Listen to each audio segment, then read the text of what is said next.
Hello. I'm Dave Maths. I will be answering the logarithm question I have here. My first step was changing 4 and 9 to their square root, which is 2 and 3, and then square it.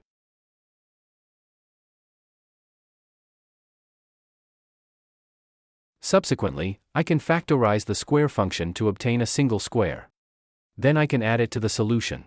Next is to use the law of indices to rewrite the exponential sign. And now I could apply the power rule law to the solution to make it easier. I'll take the fraction square and place it to the back of the log function. I'll take the -1 at the top of the exponential and place it to the back of the log function. This is how the power rule works.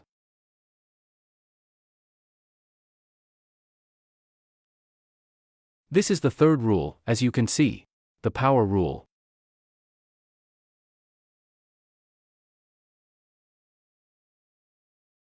It involves the use of power to the back of the log. And now, by applying a different rule that makes use of the logarithm of bases, we may eliminate log with their bases. The log of 2 over 3 with base 2/3 will be 1. Same with the log of exponential with a base of exponential will be 1 as well. Then we can have 2 times 1 plus minus 1 times 1. The logarithm of bases operates in this manner. You can make the log 1 once it appears to be base.